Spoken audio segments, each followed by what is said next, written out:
رمضان کے بارے میں تقریباً ساری چیزیں رمضان والی کلپ میں نے بتائی دی تھی کہ اس کی کتنی فضیلت ہے، اس کے اندر کیا کام کرنا چاہیے اور کیا نہیں کرنا چاہیے۔ اب رمضان کے اندر جو رحمت شروع ہوتی ہے وہ بڑھتی چلی جاتی ہے، پہلے عشرے میں اور زیادہ، اس سے اگلے عشرے میں اور زیادہ، اور لاسٹ والا عشرہ جو آتا ہے رمضان کا تو اس میں سب سے زیادہ رحمت برستی ہے۔ ویسے تو پورا ہی رمضان بابرکت مہینہ ہے اور رحمتوں کا مہینہ ہے، لیکن رمضان کے اندر میں بھی ایک رات شب قدر کہلاتی ہے جو بہت ہی بابرکت اور خیر کی رات ہے۔ قرآن میں بھی اس کو ہزاروں مہینوں سے زیادہ افضل بتلایا ہے۔ اگر صرف 1000 مہینے کی اپنا کاؤنٹنگ کری جائے تو 1000 مہینوں کے بنتے ہیں 83 سال 4 مہینے۔ اب 1000 مہینے سے کتنا زیادہ افضل ثواب ملے گا وہ تو اللہ ہی بہتر جانے۔ تو بہرحال جس نے بھی اس رات کے اندر عبادت کر لی تو اس نے گویا 83 سال 4 مہینے سے زیادہ، اور پتہ نہیں کتنا زیادہ اس نے عبادت میں اللہ کی زندگی گزار دی۔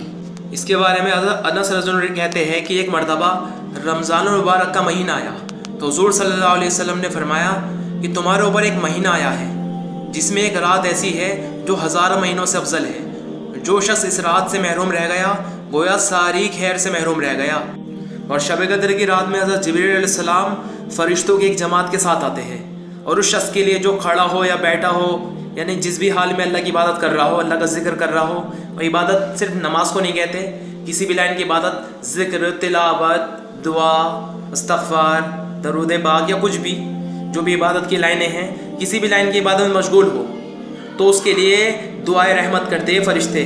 اور جو اس رات میں صرف اللہ کو پانے کے لیے ثواب کی نیت سے عبادت کے لیے کھڑا ہو، کسی بھی قسم کی عبادت، تو اس کے پچھلے تمام گناہ معاف کر دیے جاتے ہیں، اس کے اعمال نامے میں ایک ذرہ برابر بھی کوئی گناہ نہیں بچتا۔ مسئلہ یہ ہے یہ کون سی رات ہوتی ہے، کس دن میں آتی ہے؟ تو اس کے متعلق حضرت عائشہ رضی اللہ عنہا نبی کریم صلی اللہ علیہ وسلم سے نقل فرماتی ہے کہ لیلۃ القدر کی رات کو، یعنی شب قدر کی رات کو رمضان کے آخری عشرے کی طاق راتوں میں تلاش کیا کرو۔ طاق راتیں یعنی کہ جیسے 21، 23، 25، 27، 29، ان راتوں میں سے تلاش کرنا چاہیے۔ اور علماء حضرات فرماتے ہیں صرف انہی راتوں میں نہیں، پورے عشرے میں تلاش کر لو، پورے 10 دن میں آخر کے۔ لوگ دنیا کے پیسہ کمانے کے چکر میں کتنی راتیں جاگ لیتے ہیں، اور اپنے اگزام کے چکر میں اسٹوڈنٹ وغیرہ کتنا پوری رات جا کے اپنا پڑھائی کرتے ہیں، اور ماں باپ بھی اس پہ فخر کرتے ہیں کہ ہمارا بچہ پوری رات پڑھا ہے، کتنا زیادہ پڑھا ہے، اس کے اچھے نمبر آئیں گے۔ اور آخرت کا جو ایگزام آنے والا ہے جس میں ایک بار جو بندہ فیل ہو گیا کبھی پاس ہی نہیں ہو سکتا، تو اس کی تیاری کتنی کرنی چاہیے۔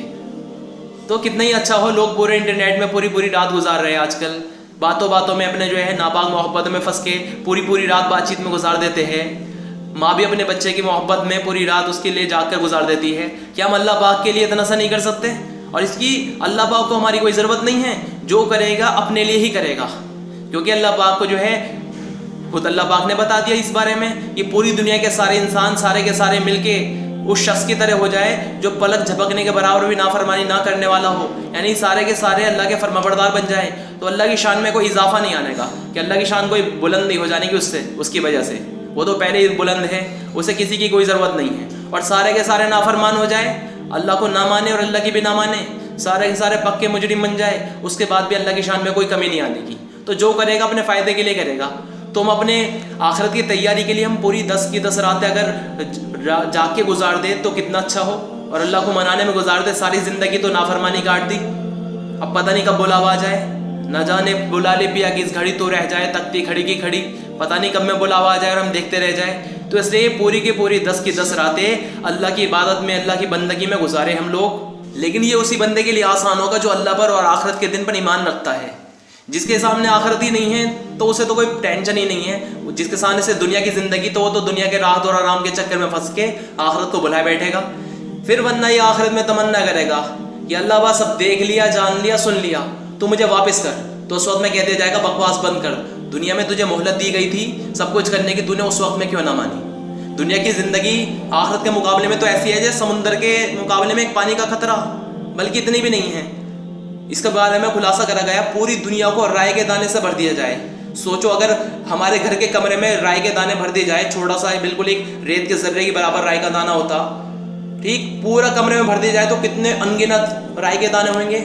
اب پورے ہمارے بجنور میں، پورے ہندوستان میں، پوری دنیا میں، اور پوری زمین سے لے کے آسمان تک اور 7 آسمان رائے کے دانے سے بھر دو تو کتنے خراب اور کتنے انگنت دانے ہو جائیں گے۔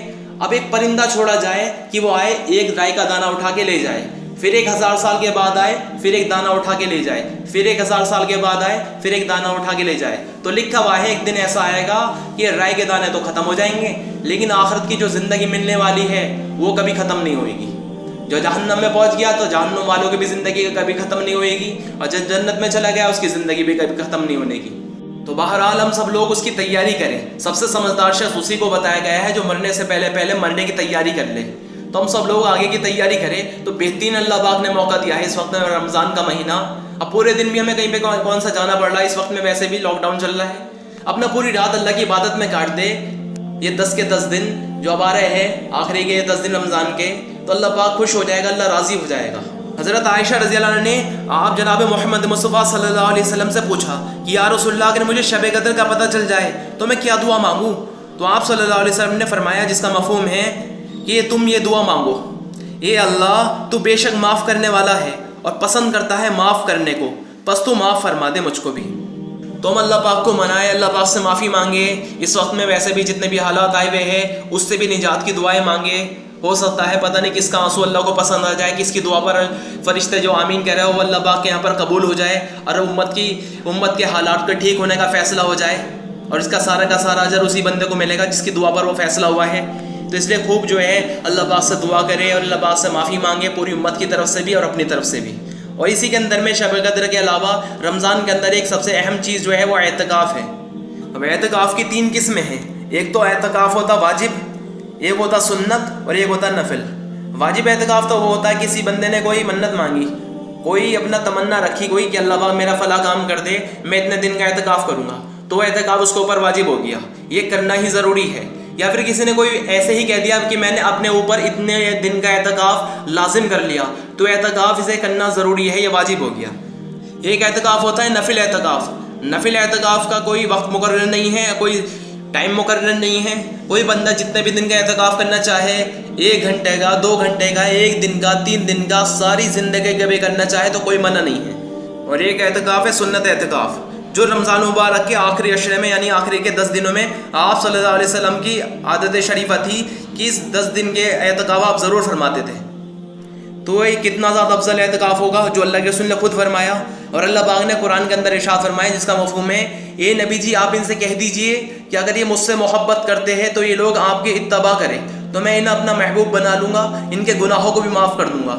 تو جو بندہ اللہ پاک کے محبت کے دعوے میں سچا بننا چاہ رہا ہے تو وہ نبی کی اتباع کر لے، نبی کا طریقہ اپنا لے، اور جو بندہ یہ چاہ رہا ہے کہ اللہ اسے اپنا محبوب بنا لے تو وہ بھی نبی کا طریقہ اپنا لے، اور جو بندہ یہ چاہ رہا ہے کہ اللہ اس کے گناہ بخش دے، اللہ اس کے گناہ معاف کر دے، تو وہ بھی نبی کی اتباع کر لے۔ تو اگر وہ سنت اعتکاف کرنا چاہے تو وہ بہت ہی زیادہ افضل اعتکاف ہوگا رمضان کے آخری کے 10 دن میں۔ ویسے تو اللہ کے رسول آپ صلی اللہ علیہ وسلم نے پورے مہینے کا بھی اعتکاف فرمایا، 2 عشروں کا بھی فرمایا، لیکن آخری جو عشرہ ہے اس میں تو خاص طور سے آپ فرماتے ہی تھے۔ رمضان میں یہ اعتکاف کرنا پورے محلے میں، پوری بستی میں کم سے کم ایک بندے کو ضروری ہے، اگر اس نے نہیں کرا تو پورا کا پورا محلہ گنہگار ہوگا، اور ایک نے کر لیا تو سب کے اوپر سے یہ چیز ہٹ جائے گی۔ اور اعتکاف کی فضیلت کتنی ہے، جس بندے نے 1 دن کا بھی اعتکاف کر لیا تو اس کا ثواب اتنا ہے کہ اللہ پاک اس کی اور جہنم کے بیچ میں 3 خندق حائل فرما دیں گے، اور ہر خندق اتنی بڑی ہوگی کہ سارا جہان اس کا مقابلہ نہیں کر سکتا۔ اور 1 دن سے زیادہ جس نے اگر کر لیا اعتکاف تو اس کا کیا ہی اجر ہوگا، ہم سوچ بھی نہیں سکتے کہ وہ کتنا دور ہو جائے گا۔ حتیٰ کہ جس نے رمضان کے آخری عشرے میں اعتکاف کر لیا تو اس کو 2 حج اور 2 عمروں کا اللہ پاک ثواب دیں گے۔ اور جو شخص مغرب سے لے کے عشاء تک بھی اعتکاف کرے، نماز اور قرآن کے علاوہ کسی سے بات نہ کرے، تو اللہ پاک اس کے لیے جنت میں ایک محل بناتے ہیں۔ تو کتنی زیادہ فضیلت ہے۔ 10 دن کا اعتکاف کرنا تو سنت ہے، اس سے کم کا کرنا نفل کہلاتا ہے، وہ سنت نہیں رہے گا، وہ صرف نفل رہے گا۔ اور اعتکاف کرنے والے کی مثال اس شخص کی طرح ہے جو کسی کے در پر جا کر پڑ جائے کہ جب تک میری درخواست قبول نہیں ہوگی میں ٹلنے کا نہیں، یہاں سے میں ہٹوں گا نہیں، نکل جائے دم تیرے قدموں کے نیچے، یہی دل کی حسرت، یہی آرزو ہے۔ اگر حقیقتاً یہی حال ہو تو سخت سے سخت بندہ بھی، سخت سے سخت دل والا بھی پسیج جائے گا ایک دم۔ اور اللہ تعالیٰ تو ویسی غفور الرحیم ہے، اس کی کریم ذات کی تو بخشش کے لیے وہ تو ویسی بہانہ ڈھونڈتا ہے، تو بلکہ بے بہانہ بھی بہت زیادہ مرحمت فرماتا ہے۔ وہ داتا ہے کہ دینے کے لیے در اس کی رحمت کے ہے ہر دم کھلے، اور اللہ کی دین کا موسیٰ سے پوچھے احوال کہ آگ لینے کو جائے اور پیمبر ہی مل جائے۔ تو اللہ پاک تو تھوڑی سی مانگنے میں بہت زیادہ دیتا ہے جتنا بندہ سوچ بھی نہیں سکتا. اور جو بندہ سب سے ہٹ کٹ کر اس کے در پر جا کے پڑ جائے اور سب سے کٹ جائے اور صرف اللہ ہی سے جڑ جائے تو اس کا مقام اللہ پاک کے یہاں پر کتنا زیادہ ہوئے گا. حتیٰ کہ اللہ پاک جب کسی سے محبت کرنے لگتا ہے تو اللہ پاک جبریل علیہ السلام کو بلاتا ہے, جبریل میں فلاں بندے سے محبت کرتا ہوں, تجھے حکم ہے تو بھی اس سے محبت کر. تو حضرت جبریل علیہ السلام جیسا فرشتہ بھی اس بندے سے محبت کرنے لگتا ہے. پھر ساتوں آسمانی کے فرشتے میں اس کی محبت کے ڈنکے بج جاتے ہیں. حتیٰ کہ کائنات کے اندر جتنی بھی مخلوقات ہیں, مچھر, چرندے, پرندے, چیٹیے, جتنی بھی کائنات کے اندر مخلوق ہے, سب کے دل کے اندر اس کی محبت ڈال دی جاتی ہے. اور ابن قیم رحمۃ اللہ علیہ کہتے ہیں کہ اعتکاف کا جو مقصد ہے اور اس کی روح ہے, اعتکاف کا مقصد اور اس کی روح ہے دل کو اللہ کی پاک ذات کے ساتھ وابستہ کر دے, کہ سب طرف سے ہٹ کٹ کر صرف اسی کے ساتھ مجتمع ہو جائے, صرف اللہ ہی کے ساتھ جڑ جائے اور ساری مشغولیوں کے بدلے میں صرف اسی کی پاک ذات میں مشغول ہو جائے. اس کے غیر کی طرف سے منقطع ہو کر اس طرح اس میں لگ جائے کہ خیالات, تمام فکریں, سب کی جگہ اس کا پاک ذکر ہو, صرف اللہ ہی کا, اس کی محبت سمجھ آئے. حتیٰ کہ مخلوق کے ساتھ محبت کے بدلے میں اللہ کے ساتھ محبت پیدا ہو جائے, کیونکہ محبت ہی ساری عبادت کا خلاصہ ہے. عبادت تو کر رہا ہے, ذکر بھی کر رہا ہے, تلاوت بھی کر رہا ہے, روزی بھی رکھ رہا ہے, اعتکاف بھی کر رہا ہے, لیکن مقصد اللہ کی ذات نہیں ہے کہ اللہ کو پانا چاہ رہا ہوں, اللہ کی محبت دل میں بسانا چاہ رہا ہوں, تو یہ سب کچھ کرنے کے بعد بھی بیکار ہی رہے گا. ایک اللہ والے فرماتے تھے کہ اللہ کی محبت میں کیا ہوا ایک سجدہ مجھے 70 سال کی عبادت سے زیادہ پسند ہے. تو اصل تو محبت ہے. عیسیٰ علیہ السلام کا گزر ایک جماعت پہ ہوا تو دیکھا بہت ہی زیادہ پتلے دبلے ہو چکے, بہت ہی زیادہ. تو پوچھا بھائی تمہاری حالت ایسی کیسے ہوئی؟ تو کہنے لگے کہ جہنم کے خوف میں یہ حالت ہو گئی ہماری. تو انہوں نے ان کے لیے دعا کر دی کہ اللہ پاک انہیں جہنم سے نجات عطا فرما. پھر آگے چلے دوسری جماعت پہ گزر ہوا تو دیکھا وہ ان سے بھی زیادہ سوکھ چکے اور ہونٹوں پہ پپڑی جمی ہوئی ہے, بہت ہی زیادہ پتلے ہو چکے. عیسیٰ علیہ السلام نے پوچھا بھائی تمہارا یہ حالت کیسے ہوئی؟ تو کہنے لگے جنت کے شوق میں ہمارا یہ حال ہو گیا. تو کہنے لگے اللہ پاک سے دعا کر دی اللہ انہیں جنت عطا فرما. پھر تیسری جماعت کے پاس سے گزر ہوا تو وہ سب سے زیادہ سوکھے ہوئے لیکن چہرے پہ نور بھی ہے اور بہت ہی زیادہ حالت خستہ حال ہو چکی ہے. تو پوچھا کہ تمہارے ایسی حالت کیسے ہو چکی؟ تو انہوں نے کہا کہ جی اللہ کی محبت کے شوق میں ہمارا یہ حال ہو چکا, اللہ کے عشق میں ہمارا یہ حال ہو گیا. تو عیسیٰ علیہ السلام نے فرمایا کہ ہاں تم ہی اصل لوگ ہو, تم ہی ہو اصل. تو اصل تو اللہ ہی ہے. سب سے اعتکاف بھی کرے اور کسی سے ہٹے کٹے نہ اور اللہ سے نہ جڑے تو پھر تو بیکار ہی ہے. تو اصل مقصد جو ہے اللہ کی ذات سے جڑ جانا. تو اللہ پاک اس پر اسے کیا مرتبہ دے گا, کیا مقام دے گا, یہ بندہ سوچ بھی نہیں سکتا. حضرت ابراہیم بن ادم رحمۃ اللہ علیہ نے اللہ کے لیے اپنی بادشاہت چھوڑ دی تھی اور پھر اللہ والے بن گئے تھے. ایک مرتبہ جنگل میں یکسوئی تلاش کر کے جنگل میں پہنچ گئے. اب جنگل میں انہوں نے دیکھا ایک پہلے سے درویش موجود ہے وہاں پر جو براہ راست اس کے لیے دسترخوان اترتا تھا جنت کا. تو وہ درویش کہنے لگا ان سے کہ بھائی آپ بھی کھا لیجئے. تو یہ کہنے لگے مجھے کوئی بھوک نہیں ہے. بعد میں یہ بھی اللہ اللہ کرنے لگے. جب انہیں بھوک لگی تو انہوں نے اللہ سے دعا کری تو اللہ نے 10 دسترخوان اتارے اور ہر سامان اس بندے کے سامان سے دگنا ہے. اب وہ ہل گیا, یا اللہ یہ کیسا انصاف, میں اتنے سال سے تیری عبادت میں لگا ہوا ہوں یہاں اکیلا جنگل میں, میرے لیے صرف اتنا سا سامان آیا اور اس کے لیے اتنا سارا. تو اوپر سے آواز آئی, یہ اب سے اللہ پاک نے فرمایا دیکھتے نہیں ہو اس کی قربانی, تو صرف جھوپڑ پٹی چھوڑ کے آیا ہے اور یہ اپنی بادشاہت چھوڑ کے آیا ہے. اسی کی مثال لے لو. ایک تو وہ بندہ ہے جو اعتکاف کرنے کے بعد بھی دنیا سے جڑا ہوا ہو, موبائل چلا رہا ہو, وہاں پر بھی اعتکاف میں بیٹھ کر بھی لوگوں سے بات چیت میں لگا پڑا ہو. حالانکہ ضرورت کے لیے تو جائز ہے, لیکن اپنا سامان وغیرہ گھر سے منگانا ہو کسی کو کوئی, لیکن یہ ہر وقت اس میں چیٹنگ میں لگا پڑا ہے, اللہ سے جڑ ہی نہیں رہا. تو اس کا اعتکاف تو اس پر کیا ملے گا, بس ہاں حاضری لگ جائے گی اس کے کہ ہاں آیا تھا ہمارے نام پر, لیکن اسے اللہ مل جائے وہ نہیں ہوئے گا. اور ایک بندہ سب سے ہٹ کٹ جائے اور صرف اللہ ہی سے جڑ جائے اور اللہ ہی سے تعلق اپنا وابستہ کر لے تو اس بندے کو اللہ مل جائے گا. اور جس اللہ مل جائے گا اسے سب کچھ مل جائے گا, اور جس اللہ نہ ملا اسے کچھ بھی نہ ملا. اور اللہ کے ملتے کے ساتھ ہی اس کے سارے کام آسان ہو جائیں گے, اس کے سارے مسئلے دنیا کے بھی حل ہو جائیں گے اور آخرت کے بھی مسئلے حل ہو جائیں گے. پھر اس کی مثال ایسی ہے, یہ پھر اللہ سے ایسے جڑے گا, یہ اللہ پاک سے دعا میں بھی یہ کہے گا یہ اہل کرم مجھ پر اتنا سا کرم کرنا جب جان لبوں پر ہو تو سامنے آ جانا. دنیا میں مجھے تم نے اپنا تو بنایا ہے کہ محشر میں بھی کہہ دینا کہ یہ ہے میرا دیوانہ. اور توحید تو یہ ہے کہ خدا محشر میں کہہ دے, توحید تو یہ ہے کہ خدا محشر میں کہہ دے کہ یہ بندہ دو عالم سے خفا میرے لیے ہے. ایک بندہ ساری دنیا سے کٹ جائے اور اللہ میں مشغول ہو جائے تو اللہ پاک کے یہاں پر اس کے لیے کتنا کچھ حکم ملے گا. حضرت حسن بصری رحمۃ اللہ علیہ اتنے بڑے اللہ کے عاشق تھے, اتنے بڑے اللہ والے تھے, تو کسی نے ان سے پوچھا تمہیں اتنا بڑا مقام کیسے ملا؟ انہیں ویسے بھی کراماتیں بہت زیادہ اللہ پاک نے دی تھی. ان سے پوچھا تمہیں اتنا بڑا مقام کیسے ملا, کتنے سال لگ گئے؟ یوں کہا صرف 3 دن لگے مجھے اللہ کو پانے میں. تو کیا بات کر رہے ہو؟ یوں کہا پہلے دن میں نے دنیا کی طلب چھوڑ دی, اور دوسرے دن میں نے آخرت کی طلب چھوڑی, تیسرے دن میں مجھے میرا اللہ مل گیا. حضرت رابعہ بصری رحمۃ اللہ علیہ کو جب یہ بات پتہ چلی تو کہنے لگی پہنچ تو گیا لیکن دن بہت لگا دیے. میں بتاؤں میں کتنے دن میں پہنچ گئی اللہ تک؟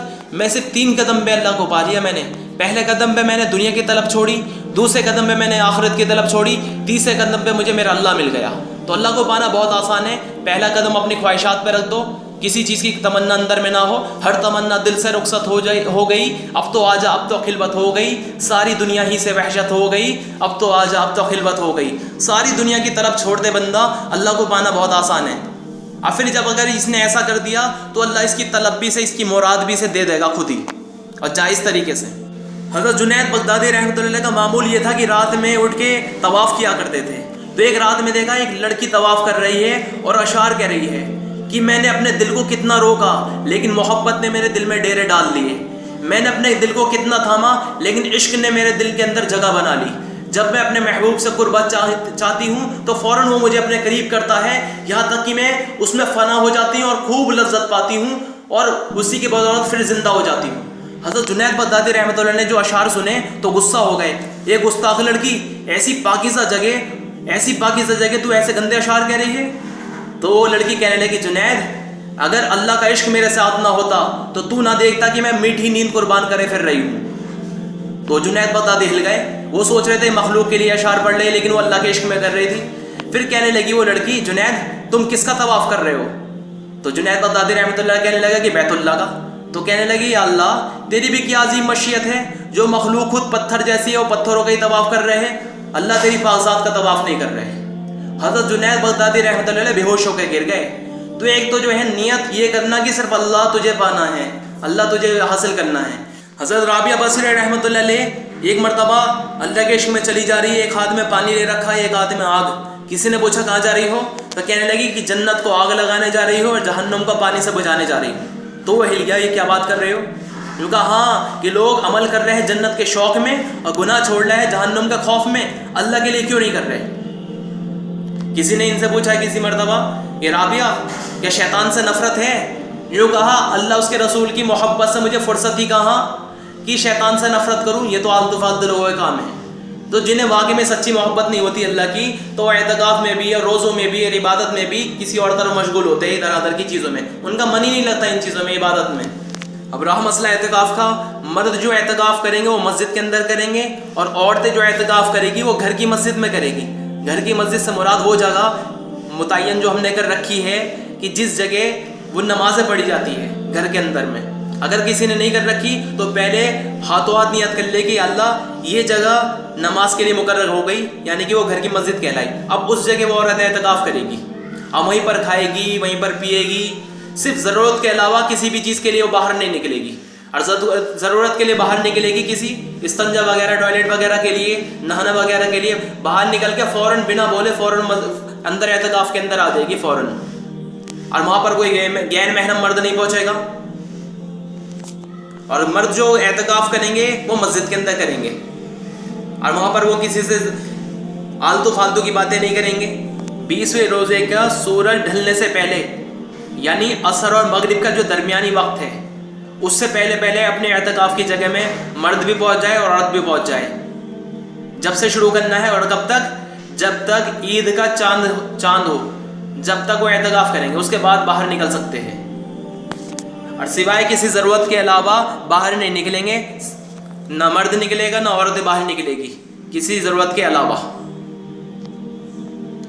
اور بہشت زیور کے اندر اعتکاف کے مستحب جو باتیں لکھی ہیں کہ نیک اور اچھی باتیں کرنا, قرآن شریف کی تلاوت کرنا, درود شریف کا ورد رکھنا, دینی علوم کا پڑھنا پڑھانا, واعظ و نصیحت کرنا, 5 وقت نماز پڑھی جانے والی مسجد میں اعتکاف کرنا.